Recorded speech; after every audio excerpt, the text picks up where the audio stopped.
Mas hoje a gente abre o programa falando de um assunto importantíssimo também, o que chama muita atenção, não sei se vocês aí de casa sabem, mas os números, né, de casos de dengue têm aumentado. Aumentaram as chuvas, eu acho que um pouquinho de um descuido, a gente acabou dando um cuidado maior para outras questões que a gente estava vivendo durante a pandemia, e fato é que esse número aí de transmissão e de casos de dengue aumentou. Então hoje a gente convidou a infectologista, a doutora Letícia Fiore, bem-vinda. Tudo bom, doutora? Tudo bem, Carol. Muito prazer recebê-la. O prazer é todo meu de estar aqui com vocês. Para a gente falar do assunto e já vamos abrir, doutora, com esses números então, até para o pessoal de casa entender. Olha lá. O Saúde apontou recentemente que os casos de dengue no país este ano aumentaram 43,9% em relação a 2021. Entre 2 de janeiro e 12 de março de 2022, foram 161.605 casos. O mosquito Aedes aegypti também causa a zika e a chikungunya. No caso da zika, houve um aumento de 11,5% no número de casos entre 2 de janeiro e 26 de fevereiro deste ano, em relação ao mesmo período de 2021. Já a chikungunya registra uma queda de 10,4% no comparativo com o mesmo período do ano passado. A orientação para a população é relembrar o cuidado básico de esvaziar pontos de água parada, como vasos de plantas, caixas d'água e piscinas. E ao sinal de qualquer sintoma, busque uma unidade de saúde mais próxima para um rápido atendimento.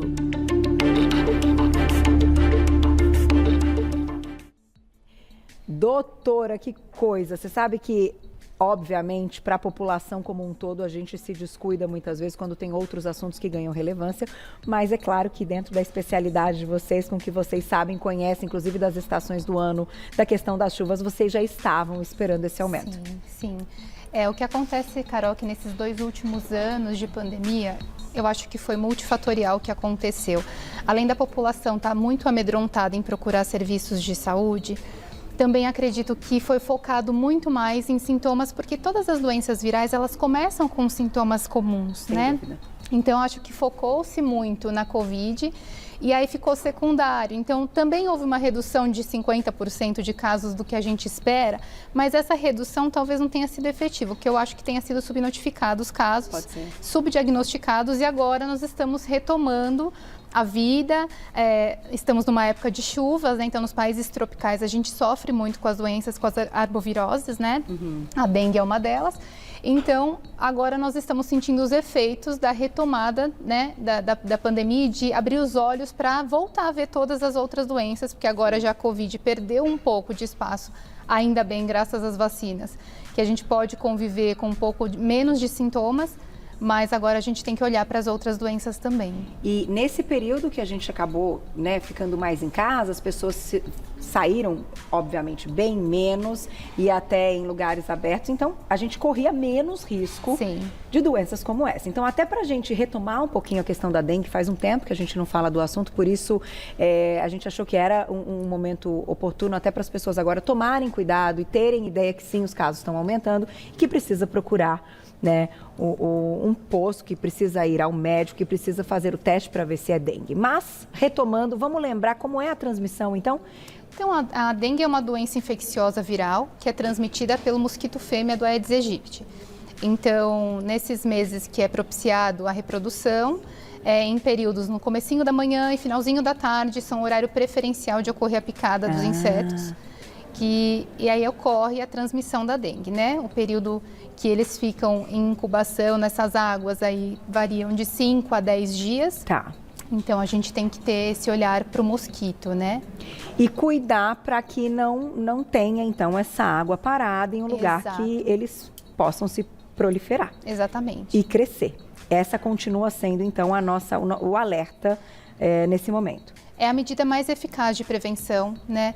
A gente não manter poças de água, seja em telhados, caixas d'água, até garrafas, tampinhas de garrafas, são pequenos reservatórios, mas já são possíveis focos potenciais para a reprodução, olha só, procriação das larvas do mosquito. Então, todo esse a gente tem que ter esse zelo em pratinhos de plantas, voltar com aquele velho hábito. Também o que você tem feito aqui, falar sobre esses temas, é preventivo, porque tem que lembrar as pessoas das velhas medidas, colocar areia no vaso, no pratinho do vaso, né? Para que a gente impeça a reprodução e proliferação desse mosquito.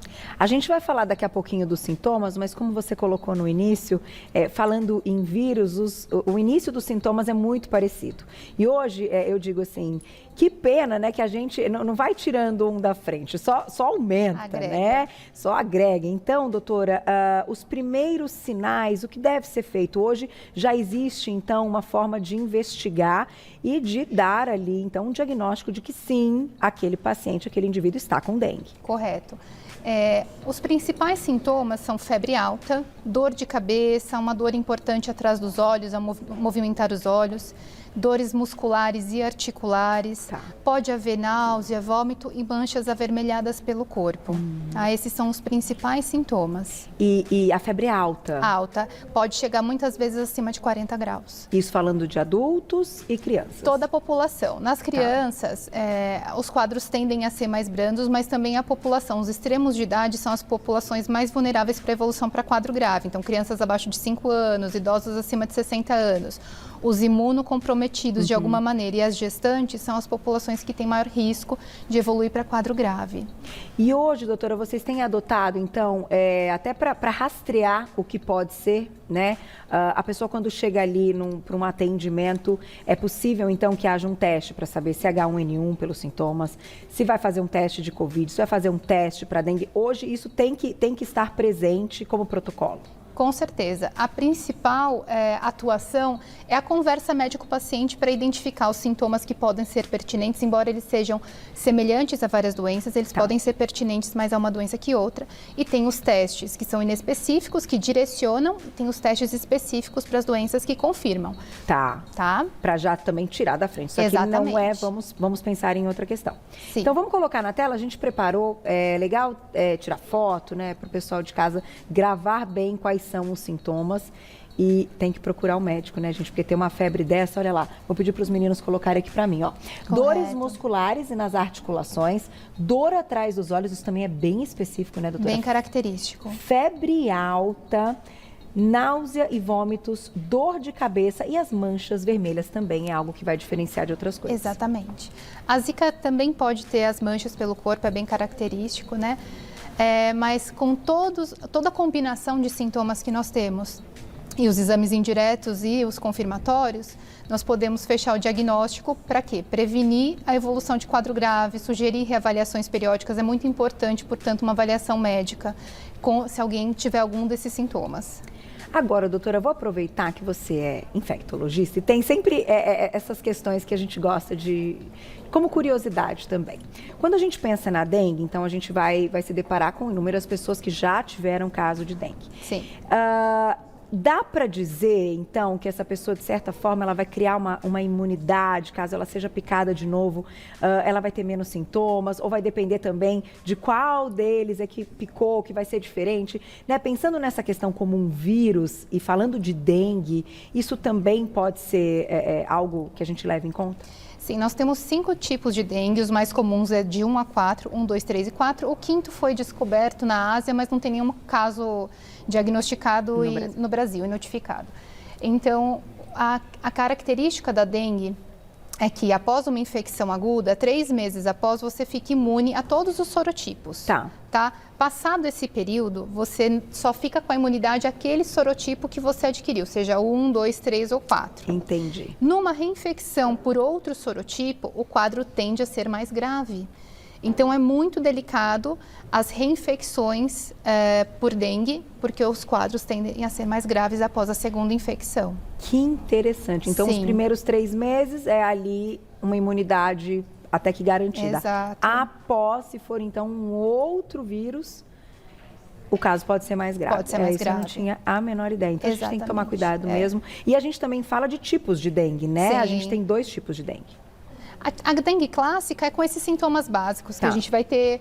Às vezes os pacientes têm sintomas leves ou pode ser até assintomáticos, tá? É que os assintomáticos, evidentemente, a gente não faz teste de rotina, acaba não sabendo, tá? E tem a dengue hemorrágica, que é o quadro mais grave da dengue. Quando que você precisa retornar para uma reavaliação?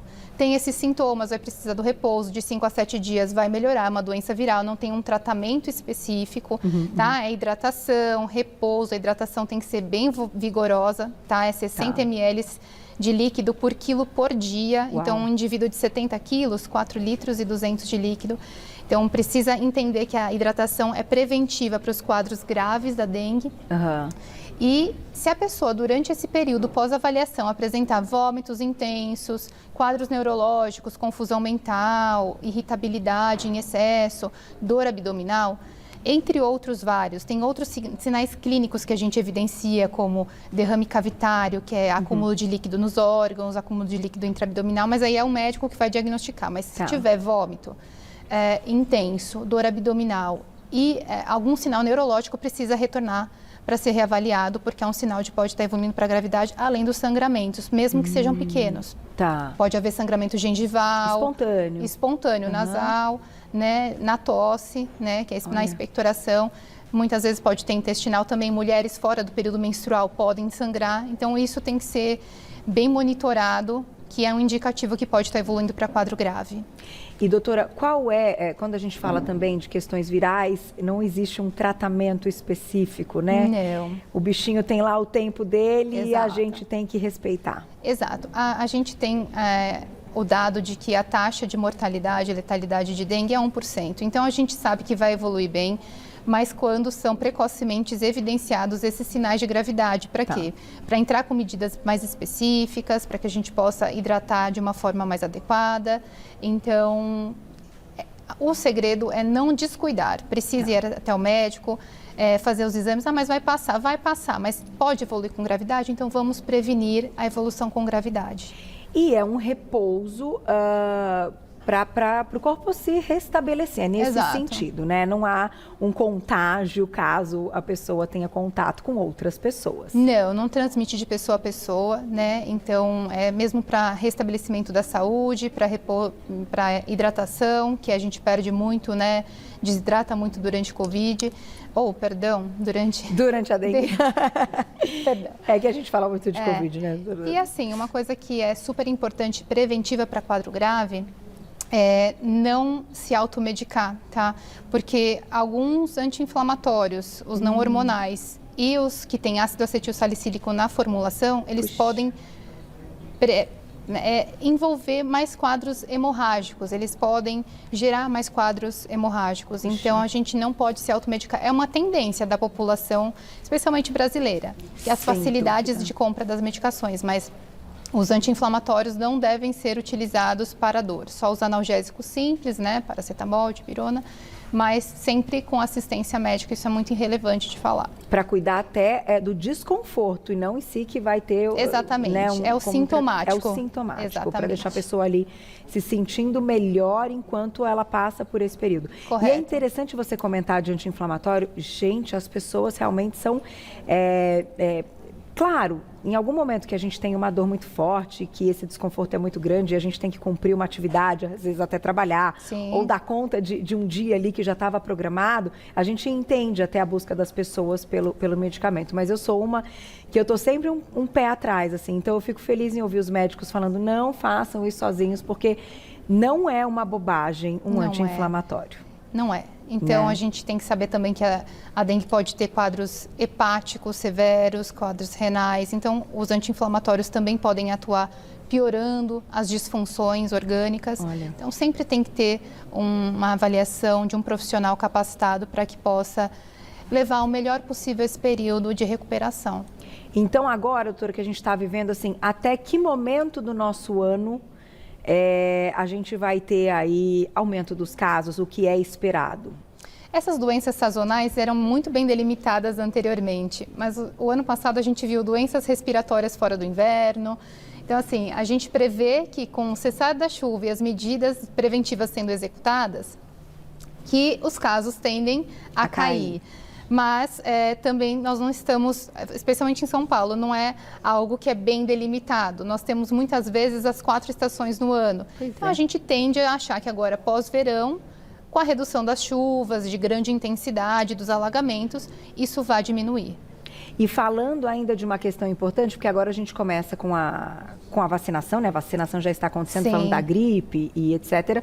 A gente também fala do quanto o corpo tem que estar com uma imunidade bacana, né? Para enfrentar esse momento. Eu acho que esse é o momento do ano mais importante pensando na nossa imunidade, não é isso? Com certeza. Você falou muito bem da imunidade, é sempre importante a gente reforçar o quanto nós precisamos manter em dia a nossa imunização, né? Todas, tanto a população pediátrica, a população adulta, os idosos têm calendários específicos para isso, e adulto muitas vezes pensa que não precisa ser vacinado, mas precisa consultar um especialista para manter as atualizações vacinais e manter a imunidade sempre fortalecida para o enfrentamento de eventuais situações infecciosas que possam acontecer. Não tem jeito. E ainda bem que a gente, no Brasil, isso acontece de uma forma muito, muito eficiente. Sim, né? É muito, muito eficaz.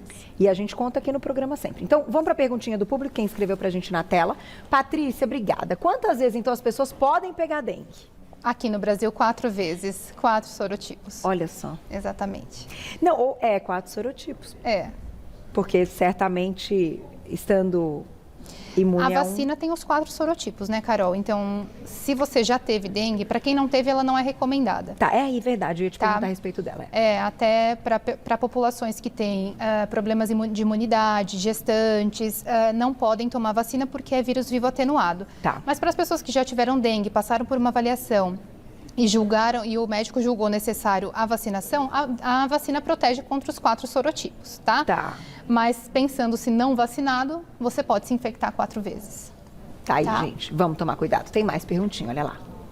Obrigada, Gustavo, um beijo. É verdade que a dengue pode apresentar sintomas semelhantes aos quadros clínicos do Covid? É verdade, porque são doenças virais, apesar de serem distintos os comportamentos, todas as doenças virais iniciam dessa maneira, né? A dengue pode até ter quadro gripal inicial, um quadro de infecção de via aérea respiratória, não é tão comum, mas pode ver que sintomas comuns da Covid e da dengue, eles são semelhantes e eles podem ser um fator confundidor na hora do diagnóstico. Gastroenterite também fica bem próximo, fica, né, porque doutora? a náusea, diarreia pode existir, aquela prostração, a fadiga, a febre que pode existir em algumas gastroenterites infecciosas. Tá. Então, por isso que conversar com o paciente, ter uma avaliação adequada, não só deixar ir, porque às vezes precisa de intervenção. E pensando na questão dos sintomas, gente, é aquela história, né? Quando a gente tá caído, né? Esse termo, a criança está caída, a gente está muito debilitado, está muito caído, é hora de realmente ver que não é aquela virosezinha que a gente tem mania de falar. Porque às vezes pode começar com uma diarreia, mas que em algum momento ela cessa rápido. Sim. Um episódio só do vômito, não é isso então que vai contextualizar também todo o caso, mas é um negócio que não para. Exatamente. Né? Que ele mantém frequente. E tem outros sintomas de alarme associados à febre, né? Então, a gente precisa sempre se atentar, entender os sinais do nosso corpo. A gente sabe que não está normal, né? E às vezes, o tempo, o trabalho, eu preciso seguir. Mas a gente precisa estar bem para seguir, então tem que procurar avaliação. Tem que passar em quanto tempo, doutora, para ser normal o quadro? Tá, é assim, é normal de 5 a 7 dias. Tá. Nos 3 primeiros dias é a febre mais intensa, com o passar da febre vem os outros sintomas, tá? Então parece que vai melhorar, aí começa a vir os outros sintomas, mas dali a pouco já cessa. Esse é o tempo habitual. Aí os casos mais graves demandam mais tempo de recuperação e outras intervenções, assim, todas interferindo na parte de sintomas. Eventuais casos vão precisar de hemotransfusão por conta das hemorragias, né? Mas, basicamente, todos vão ter uma evolução muito positiva. Ainda bem, nós temos uma taxa baixa de letalidade. A maioria, então, como você disse, 1%, né? 1%. A maioria vai ficar bem se seguir essas recomendações. Exatamente. Tem mais perguntinha do público na tela. Obrigado, Bitão, um beijo para você. Posso ter o mesmo tipo de dengue mais de uma vez? Pode, não é comum. Não é habitual, mas pode sim. Pode ser que aquele corpo não tenha criado uma imunidade ao ponto... Ele pode pegar o sorotipo 1 e 2 ao mesmo tempo, 1 e 3. Entendi. Né? Não tem problema, ele pode pegar 2. Não é comum, não é o habitual, porque a circulação dos subtipos são regionais. Né? Então, se aqui está circulando mais o subtipo 3, a chance de eu ter o 3 é o 3, mas pode haver infecção pelo 1 e pelo 3 ao mesmo tempo. E vocês fazem esses testes, então o paciente sabe o tipo? Sabe, são realizadas as testagens e aí tem como saber. E depende do serviço de saúde também, né, Carol? Às vezes tem limitação em tempos de pandemia, as coisas são um pouco mais restritas, embora o diagnóstico seja muito importante, existem os surtos, né, de dengue, então, que aí acaba direcionando a testagem para os grupos mais graves e tratando com sintomas os demais, mas nós temos uma ampla possibilidade de testes indiretos, por exemplo, um hemograma, que vai ter uma plaqueta mais baixa, um leucócito mais baixo e um hematócrito, que a gente fala que é mais concentrado. Então, são sinais indiretos que muitas vezes não envolvem testes específicos, mas podem nos deixar a suspeita clínica mais evidente. Entendi. Tá? Tem mais perguntinha? Olha lá. Obrigada, Norma. Um beijo. O que fazer para amenizar a coceira que a dengue provoca? Sim.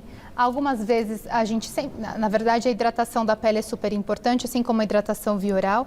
E muitas vezes a gente usa os remédios sintomáticos, alguns antialérgicos, a gente fala antihistamínicos, para promover um pouco de conforto. Né? Não é um quadro alérgico, mas minimiza aquele processo de coceira, então a gente consegue dar um pouco mais de conforto ao paciente nesse período. E corticoide também, tomar sozinho nem pensar, né, doutora? Não é recomendado, tá? Não tem evidência, mas a gente não recomenda que tome nenhuma medicação por conta própria. Se o médico julgar ser necessário, ele vai prescrever, mas não por conta própria. Perfeito. Tá bem? Tem mais perguntinha, olha lá, dá tempo de mais uma. Obrigada, Célia, um beijo. Tem como se prevenir com alimentação? Sabe o que eu falo, Carol? Que não tem nenhuma prevenção igual você levar uma vida mais equilibrada, promover o bem-estar, uma boa qualidade do sono, uma boa qualidade alimentar. Então, você ter uma alimentação balanceada, rica em frutas, em legumes, né? Muitas vezes hoje, nos tempos de hoje, as pessoas recorrem bastante aos suplementos e, quando são necessários, são importantes. Mas se você tiver uma boa qualidade de sono, uma alimentação regrada, minimizar o estresse quando possível. O tal do gerenciamento do estresse, esse é um termo assim. Exatamente. São medidas que vão ser efetivas na modulação do nosso sistema imune. Então, e manter as vacinações em dia para a gente nos proteger de infecções que possam acontecer. Temos que estar com tudo bonitinho.